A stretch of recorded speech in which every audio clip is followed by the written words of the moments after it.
Sometimes managing money can feel like a constant uphill battle. We're constantly bombarded with advice, but sorting through it all can be overwhelming.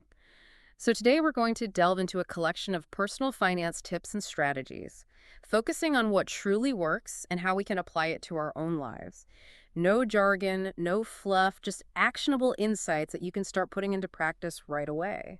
And what's fascinating about these strategies is how they tap into behavioral economics. Mm. It's not just about the numbers, it's about understanding how our brains approach saving and spending. Exactly. The first thing we need to tackle is mindset. Many of these sources emphasize the importance of paying yourself first, which means automatically setting aside a portion of your income for savings before you even think about spending it. It's a powerful shift in perspective. By making saving a non-negotiable priority, you're essentially creating a safety net for your future financial well-being. It's about building that saving muscle. The more you practice it, the easier it becomes. And that leads us to the next crucial element, setting clear, specific savings goals. It's not enough to just say, I want to save more. We need something tangible, something exciting that motivates us.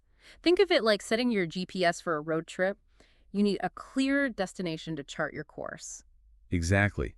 Think about it this way, which is more motivating.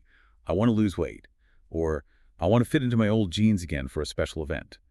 The latter connects the goal to a concrete outcome, giving it more emotional weight. And once we've got that goal locked in, it's time to break it down into smaller, manageable chunks.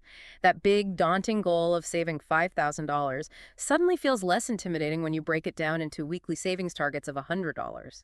It's all about those small wins. They build momentum and keep us engaged in the process. Think it like using a step counter. Even if your ultimate goal is to run a marathon, seeing those daily step counts adds up and motivates you to keep moving forward. Now, let's talk about the less glamorous but essential aspect: tracking expenses. Yes, spreadsheets and apps might not be the most exciting thing, but knowing where your money is actually going is absolutely crucial. That's where we identify those money leaks, those seemingly insignificant expenses that add up over time.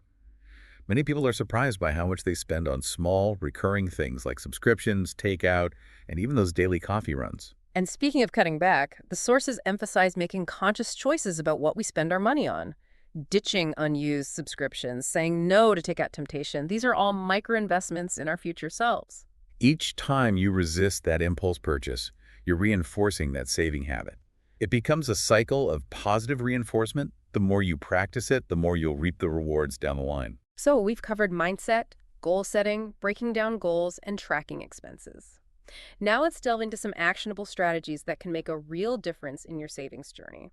The sources suggest looking at your bigger expenses like housing, insurance, and even your phone bill to see if there's any room for negotiation. You'd be surprised how much even small percentage changes can impact your overall budget. These are opportunities to free up cash flow that can then be redirected toward your savings goals. And for those who are looking to boost their income, side hustles are becoming increasingly popular. With the rise of the gig economy, there are more accessible ways than ever to supplement your income. But it's not just about earning more.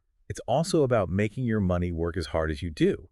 That's why the sources emphasize stashing your savings in high-yield accounts to take advantage of the power of compound interest. Compound interest, that magic of making money on your money, is a powerful tool for long-term wealth building. The more you save and the longer you let it grow, the faster your money compounds. And that, in essence, is the key to building a solid financial foundation. It's about creating a system that works for you, that integrates seamlessly into your lifestyle, and that empowers you to achieve your financial goals. So we've explored a wealth of strategies today. What really stood out to you? What is one actionable tip that you are going to implement as a result of this deep dive? We'd love to hear your thoughts.